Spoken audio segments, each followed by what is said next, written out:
नमस्कार दोस्तों, स्वागत है आपका आज के मुख्य समाचार में, जिसमें सबसे पहली और बड़ी खबर में आपको बताएंगे कि बीजेपी आईटी सेल प्रमुख अमित मालवीय और अर्नब गोस्वामी के खिलाफ एफआईआर दर्ज, झूठी जानकारी दर्शकों तक पहुंचाने का आरोप। खबर में आगे जिक्र होगा कि तेजस्वी यादव मुख्यमंत्री के रूप में पहली पसंद, नीतीश कुमार पर महिलाओं का भरोसा कायम। बिहार चुनाव ओपिनियन पोल के रिजल्ट आपको बताएंगे। खबर में आगे जिक्र होगा कि बिहार में फिर हुई कोरोना की एंट्री, इस शहर में मिले 50 से ज्यादा एक्टिव केस, लोगों के बीच मचा हड़कंप, सरकार ने जारी किया अलर्ट। खबर में आगे जिक्र होगा कि मोदी सरकार राज्य सरकारों को बाधित करने के लिए कर रही है राज्यपाल पद का दुरुपयोग, राहुल गांधी का बयान। खबर में आगे आपको बताएंगे कि कांग्रेस की नई रणनीति, राष्ट्रीय सुरक्षा के सवालों पर सरकार को घेरेगी विपक्ष। दोस्तों, इसी प्रकार की तमाम बड़ी खबरें आपके लिए लेकर आए हैं, लेकिन उससे पहले आपसे निवेदन की वीडियो को कीजिए लाइक और ज़्यादा से ज़्यादा शेयर करके लोगों में जागरूकता बढ़ाइए और कमेंट में जय हिंद जरूर लिखिएगा। रुक करते हैं सबसे पहले और बड़ी खबर की तरफ। बीजेपी आईटी सेल प्रमुख अमित मालवीय और अर्नब गोस्वामी के खिलाफ एफआईआर दर्ज, झूठी जानकारी दर्शकों तक पहुंचाने का लगा आरोप। जी हां दोस्तों, कर्नाटक में भारतीय युवा कांग्रेस की शिकायत पर बीजेपी के आईटी सेल प्रमुख अमित मालवीय और रिपब्लिक टीवी के प्रधान संपादक अर्नब गोस्वामी के खिलाफ कथित रूप से झूठी जानकारी दर्शकों तक पहुंचाने के आरोप में मामला दर्ज किया गया है। पुलिस के अनुसार हाई ग्राउंड्स थाने में भारतीय युवा कांग्रेस की विधिक इकाई के प्रमुख श्रीकांत स्वरूप बीएन की शिकायत पर मंगलवार को दोनों के खिलाफ भारतीय न्याय संहिता की धारा 192 और 352 के तहत मामला दर्ज किया गया है। आपको बता दें कि धारा 192 दंगा भड़काने के इरादे से उकसाना और धारा 352 शांति भंग करने के इरादे से अपमान करना का मामला है। इसी के साथ आपको बता दें कि शिकायत में आरोप लगाया गया है कि मालवीय और गोस्वामी ने आपराधिक मंशा से प्रेरित होकर गलत सूचना का प्रसारण किया और तुर्की के इस्तांबुल कांग्रेस सेंटर को भारतीय राष्ट्रीय कांग्रेस का कार्यालय बताकर झूठी जानकारी दी।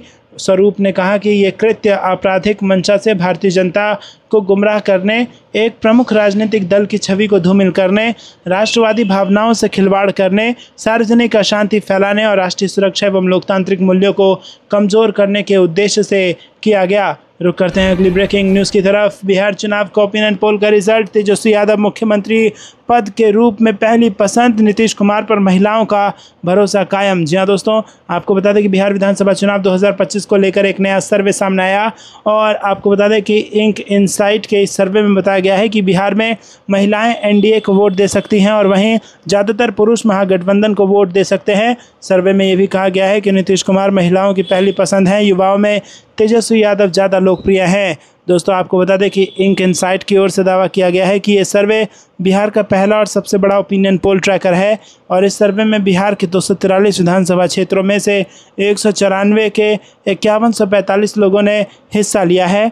ये सर्वे 1 अप्रैल से 30 अप्रैल 2025 के बीच किया गया था। नीतीश कुमार की जेडीयू और बीजेपी बिहार में एनडीए का हिस्सा है, तेजस्वी यादव की आरजेडी और कांग्रेस महागठबंधन का हिस्सा है।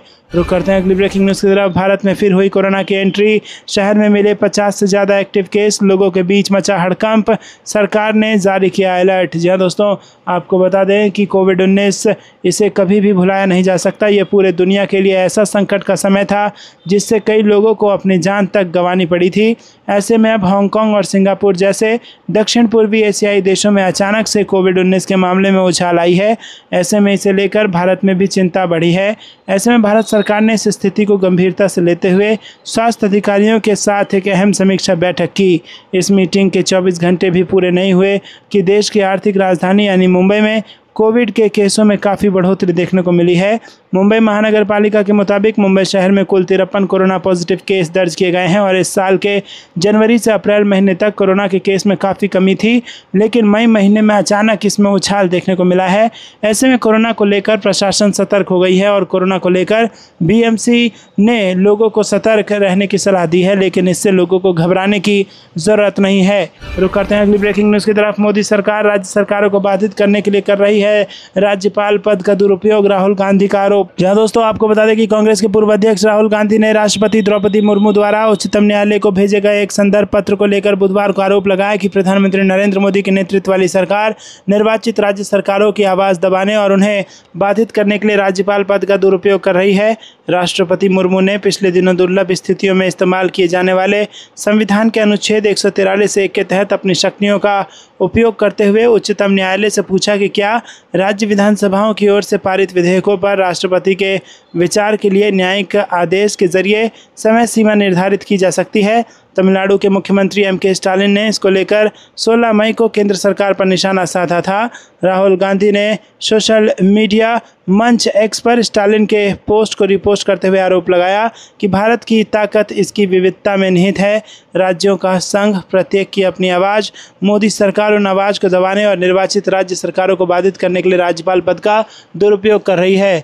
रुक करते हैं अगली ब्रेकिंग न्यूज़ की तरफ। राष्ट्रीय सुरक्षा के सवालों पर सरकार को घेरेगी विपक्ष, कांग्रेस की नई रणनीति। जी हाँ दोस्तों, देश की राजनीति में एक बार फिर सियासी पारा चढ़ता हुआ नजर आ रहा है। हाल ही में हुए पहलगाम आतंकी हमले और उसके बाद शुरू हुए ऑपरेशन सिंदूर को लेकर विपक्ष, विशेषकर कांग्रेस, केंद्र सरकार पर हमलावर हो गई है। सूत्रों के मुताबिक केंद्र सरकार ने पाकिस्तान के खिलाफ अंतर्राष्ट्रीय मंचों पर भारत की स्थिति मजबूत करने के लिए जो डेलीगेशन विदेश भेजने का फैसला किया था, उसमें विपक्षी दलों द्वारा सुझाए गए नामों की उपेक्षा करते हुए खुद ही नाम तय कर लिए। इससे कांग्रेस समेत अन्य विपक्षी दलों को यह संदेश गया कि सरकार एक तरफा फैसले ले रही है और विपक्ष को केवल सूचना देने योग्य समझ रही है, सहभागिता योग्य नहीं। कांग्रेस नेता राहुल गांधी ने सीधे तौर पर विदेश मंत्रालय एस जयशंकर को निशाने पर लिया और आरोप लगाया कि जयशंकर ने ऑपरेशन सिंदूर से जुड़ी जानकारी पहले से ही पाकिस्तान को दे दी थी।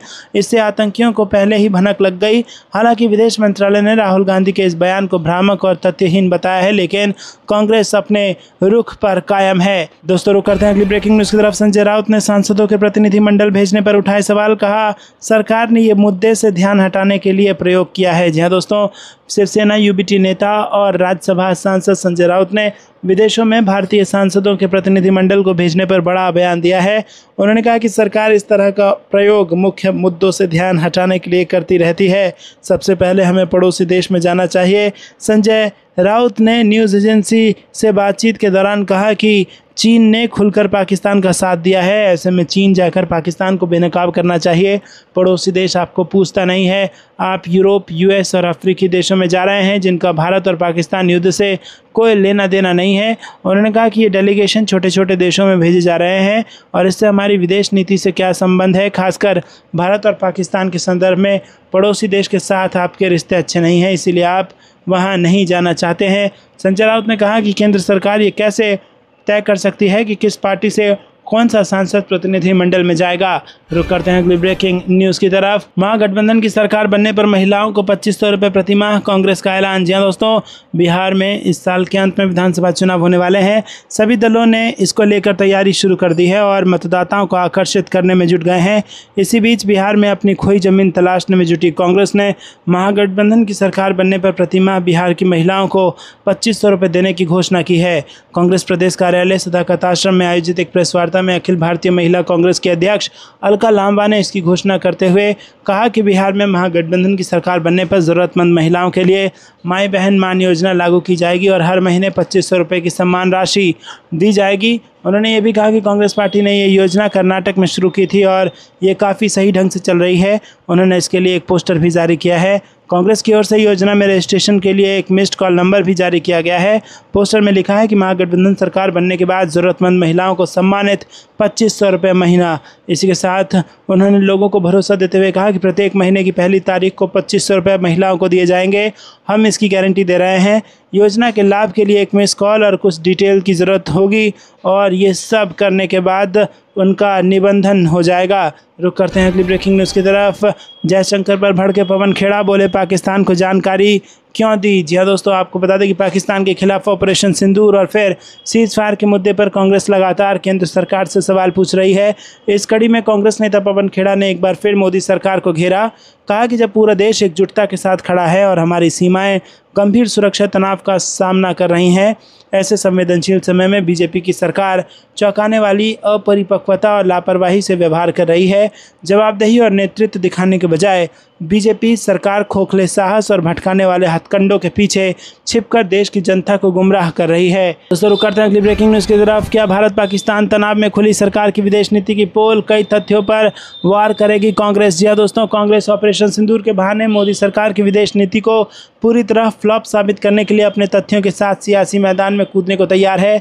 सरकार ने भले ही सर्वदलीय प्रतिनिधिमंडल में कांग्रेस के भेजे नामों के बजाय उसको चुभने वाले नामों को शामिल किया तो नाराज कांग्रेस ने सीज फायर करना ही ठीक समझा, लेकिन सियासी रणनीति में बदलाव करते हुए अब कांग्रेस और विपक्षी दल अलग अलग मौक़ों का हवाला देकर सरकार की विदेश नीति को फेल बताने को तैयार है। रुक करते हैं अगली ब्रेकिंग न्यूज़ की तरफ। 1 महीना होने वाला है, पहलगाम के आतंकी कहाँ हैं? कांग्रेस नेता जयराम रमेश ने मोदी सरकार से सीधा पूछा सवाल। जी हाँ दोस्तों, आपको बता दें कि कांग्रेस के वरिष्ठ नेता जयराम रमेश ने मोदी सरकार से सवाल पूछा है कि पहलगाम आतंकी हमले के गुनहगार कब पकड़े जाएंगे। उन्होंने बुधवार को बातचीत में कहा कि 1 महीना होने जा रहा है, लेकिन अब तक पहलगाम हमले के आतंकी नहीं पकड़े गए हैं। पहलगाम आतंकी हमला 22 अप्रैल को हुआ था और इसमें 26 लोगों की मौत हुई थी। जयराम रमेश ने बीजेपी सांसद संबित पात्रा के इस बयान पर कि राहुल गांधी पाकिस्तान को ऑक्सीजन दे रहे हैं, इसका भी जवाब दिया। जयराम रमेश ने कहा कि पाकिस्तान को ऑक्सीजन चीन ने दी है, चीन की मदद के बिना पाकिस्तान युद्ध नहीं लड़ सकता था। आपको क्या कुछ लगता है दोस्तों, कमेंट में जरूर बताइए। वीडियो को लाइक नहीं किया तो लाइक जरूर कीजिएगा। रुक करते हैं अगली ब्रेकिंग न्यूज़ की तरफ। पहलगाम हमले के आतंकियों के बजाय पत्रकारों को पकड़ रही है बीजेपी सरकार। कांग्रेस का सरकार पर हमला। जी हाँ दोस्तों, कांग्रेस ने गुजरात समाचार अखबार के मालिकों में से एक बाहुबली शाह के खिलाफ प्रवर्तन निदेशालय की हालिया कार्रवाई को लेकर मंगलवार को आरोप लगाया कि सरकार की प्राथमिकता पहलगाम हमले के आतंकियों को पकड़ने की नहीं, बल्कि सत्ता से सवाल पूछने वाले पत्रकारों को पकड़ने की है। पार्टी नेता जिग्नेश मेवानी ने यह भी कहा कि बाहुबली शाह के मामले में गुजरात सरकार अपनी स्थिति स्पष्ट करे और ये भी बताए कि क्या आगे और पत्रकारों को निशाना बनाया जाएगा। ईडी ने 16 मई को गुजरात समाचार के परिसरों पर छापेमारी के बाद शाह को गिरफ्तार किया था। अहमदाबाद की एक सत्र अदालत ने उसी दिन शाह को स्वास्थ्य आधार पर 15 दिन की अंतरिम जमानत दे दी। मेवानी ने यहां संवाददाताओं से कहा कि पहलगाम हमले के बाद पूरा देश देखना चाहता है कि मोदी सरकार कब पहलगाम हमले के आतंकियों को गिरफ्तार करेगी। वो आतंकी कहां चले गए?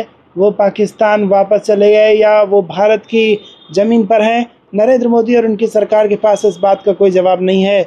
उन्होंने आरोप लगाया कि इन आतंकियों को गिरफ्तार करने के बजाय सरकार ने इस मुद्दे पर सवाल पूछने वाले गुजरात समाचार के मालिक शाह को ही गिरफ्तार कर लिया और निशाना बना लिया। उन्होंने कहा कि ऐसा लगता है कि पहलगाम के आतंकियों को पकड़ना इस सरकार की प्राथमिकता नहीं है। सरकार की प्राथमिकता है कि कैसे सत्ता से सवाल पूछने वाले अखबारों को बंद किया जाए। दोस्तों, रुक करते हैं अगली ब्रेकिंग न्यूज़ की तरफ। जारी है डबल इंजन वाली मोदानी गाथा। सरकार कितनी भी कोशिश कर ले, अडानी से जुड़े घोटालों को नहीं छिपाया जा सकता, कांग्रेस का आरोप। जी हाँ दोस्तों, आपको बता दें कि कांग्रेस पार्टी ने कुछ खबरों का हवाला देते हुए दावा किया कि भारतीय प्रतिभूति एवं विनिमय बोर्ड ने अडानी समूह के हिस्सेदारी रखने वाले 2 फंड को शेयर होल्डिंग संबंधी जानकारी न देने के लिए दंड और लाइसेंस रद्द करने की चेतावनी दी है। पार्टी महासचिव जयराम रमेश ने यह भी कहा कि सरकार चाहे जितनी कोशिश कर ले, भारत के सबसे बड़े घोटाले को छुपाया नहीं जा सकता। सच्चाई सामने आ ही रही है। सेबी या अडानी समूह की ओर से फिलहाल इस दावे पर कोई प्रतिक्रिया नहीं मिली है। हालांकि अतीत में इस कारोबारी समूह ने अनियमितता और भ्रष्टाचार के सभी आरोप को निराधार बताते हुए खारिज किया है। जयराम रमेश ने सोशल मीडिया मंच एक्स पर पोस्ट किया कि डबल इंजन वाली मोदानी गाथा जारी है। बताया जा रहा है कि सेबी ने एलारा कैपिटल द्वारा नियंत्रित मॉरिशस स्थित 2 offshore and Elara India opportunities fund और वेस्पेरा फंड को शेयर होल्डिंग संबंधी जानकारी न देने के लिए दंड और लाइसेंस रद्द करने की चेतावनी दी है। रुक करते हैं अगली ब्रेकिंग न्यूज़ की तरफ। एक बार फिर पैर पसार रहा कोरोना। केरल और महाराष्ट्र में सबसे ज़्यादा मामले। क्या भारत को है डरने की ज़रूरत? जी हाँ दोस्तों, आपको बता दें कि एशिया के कई देशों में एक बार फिर कोरोना पैर पसार रहा है। भारत में भी इसे लेकर चिंताएं बढ़ गई हैं। स्वास्थ्य एजेंसियों के विशेषज्ञों के साथ लगातार बैठकें हो रही हैं और सरकार अलर्ट मोड पर है। हालांकि अधिकारियों की तरफ से ये स्पष्ट कर दिया गया है कि भारत में स्थिति पूरी तरह से नियंत्रण में है और इसके लिए चिंता करने की ज़रूरत नहीं है। डेटा के मुताबिक भारत में 12 मई से अब तक कोविड-19 वायरस के केवल 164 मामले सामने आए हैं। इस लिस्ट में सबसे पहले नंबर पर केरल का नाम है। केरल में इस वक्त कोविड-19 के सबसे ज़्यादा मरीज हैं। स्वास्थ्य मंत्रालय के मुताबिक केरल में इस वक्त कोरोना के 69 मामले एक्टिव हैं और दूसरे नंबर पर महाराष्ट्र है, जहां 44 मामले हैं। रुक करते हैं अगली ब्रेकिंग न्यूज़ की तरफ। बिटकॉइन के कारोबार पर सुप्रीम कोर्ट सख्त, सरकार से मांगी स्पष्ट नीति। जी हाँ दोस्तों, यहाँ पर सुप्रीम कोर्ट ने सोमवार को क्रिप्टो करेंसी, विशेष रूप से बिटकॉइन के कारोबार को लेकर केंद्र सरकार से कड़ा सवाल किया। न्यायमूर्ति सूर्यकांत और न्यायमूर्ति एन कोटेश्वर सिंह की पीठ ने कहा कि केंद्र को क्रिप्टो करेंसी के प्रभाव को ध्यान में रखते हुए इसे विनियमित करने के लिए एक स्पष्ट नीति बनानी चाहिए। अदालत ने क्रिप्टो लेन देन को हवाला कारोबार जैसा अवैध व्यापार करार दिया है। दोस्तों, आपको बता दें कि पीठ ने केंद्र सरकार का पक्ष रख रही अतिरिक्त सॉलिसिटर जनरल ऐश्वर्या भाटी से कहा कि क्रिप्टो करेंसी का अवैध बाजार है जो अर्थव्यवस्था को प्रभावित कर सकता है। अगर सरकार इसे विनियमित करती है तो ऐसे अवैध व्यापारों पर नज़र रखी जा सकती है। आपको बता दें दोस्तों कि जस्टिस कांत ने खास तौर पर कहा है कि बिटकॉइन में कारोबार करना हवाला कारोबार करने की तरह है। भाटी ने अदालत से आग्रह किया कि केंद्र सरकार इस मामले में निर्देश प्राप्त कर रही है और जल्द ही उचित जानकारी दी जाएगी। उन्होंने कहा कि सरकार क्रिप्टो करेंसी पर नीति तय करने की प्रक्रिया में है और विभिन्न संबंधित विभागों से सलाह मशविरा कर रही है। रुक करते हैं अगली ब्रेकिंग न्यूज़ की तरफ। अदालतें तब तक दखल नहीं दे सकती, कानून पर सीजेआई BR गवई ने वक्फ कानून पर खींच दी लक्ष्मण रेखा। जी हाँ दोस्तों, सुप्रीम कोर्ट ने वक्फ संशोधन कानून 2025 की संवैधानिकता को चुनौती देने वाली याचिकाओं पर मंगलवार को सुनवाई की। याचिकाओं की सुनवाई भारत के मुख्य न्यायाधीश भूषण रामकृष्ण गवई की अध्यक्षता वाली 2 सदस्यीय पीठ ने की, जिसमें सीजेआई के साथ जस्टिस अगस्टीन जॉर्ज मसीह भी शामिल थे। याचिकाओं पर सुनवाई करते हुए भारत के मुख्य न्यायाधीश BR गवई ने संसद से पारित कानूनों की संवैधानिकता को लेकर बड़ी टिप्पणी करते हुए एक लक्ष्मण रेखा खींच दी है। वक्फ संशोधन कानून 2025 की संवैधानिकता को चुनौती देने वाली याचिकाओं पर सुनवाई करते हुए सीजेआई ने याचिकाकर्ताओं से कहा कि संसद से पारित होने के बाद कानून की संवैधानिकता की धारणा होती है और कोई कानून संवैधानिक नहीं है तो जब तक इस संबंध में कोई ठोस और पुख्ता मामला सामने नहीं आ जाता, अदालतें इसमें किसी प्रकार का हस्तक्षेप नहीं कर सकती। केंद्र सरकार ने इस मामले को लेकर सुप्रीम कोर्ट से एक अपील भी की है। केंद्र सरकार ने सुप्रीम कोर्ट से कहा है कि कानून की वैधता को चुनौती देने वाली याचिकाओं पर सुनवाई को 3 मुद्दों तक सीमित रखा जाए, जिसमें कोर्ट, यूज़र और डीड की ओर से घोषित वक्फ संपत्तियों को डीनोटिफाई करने का बोर्डों का अधिकार भी शामिल है। रुक करते हैं अगली ब्रेकिंग न्यूज़ की तरफ। हम 1 लाख परिवारों को मालिकाना हक देने जा रहे हैं। कर्नाटक में राहुल गांधी ने जमकर कांग्रेस सरकार की कर दी तारीफ। जी हाँ दोस्तों, आपको बता दें कि कर्नाटक में कांग्रेस की सरकार के 2 साल पूरे हो गए हैं। इस मौके पर जश्न मनाया जा रहा है। कांग्रेस सांसद राहुल गांधी समेत पार्टी अध्यक्ष मल्लिकार्जुन खड़गे और CM सिद्धारमैया इस मौके पर मौजूद रहे। पार्टी ने जहां एक तरफ पिछले 2 साल में जनता के लिए जो काम किए वो गिनाए, तो वहीं 1 लाख से ज़्यादा लोगों को मालिकाना अधिकार देने का भी ऐलान किया। इस मौके पर लोकसभा LOP और कांग्रेस सांसद राहुल गांधी ने कहा कि कर्नाटक में कांग्रेस सरकार बने 2 साल हो गए हैं। हमने चुनाव के दौरान 5 गारंटी देने का वादा किया था, लेकिन बीजेपी और PM मोदी ने कहा कि कांग्रेस गारंटी पूरा नहीं करेगी, लेकिन हमने अपनी गारंटी पूरी की।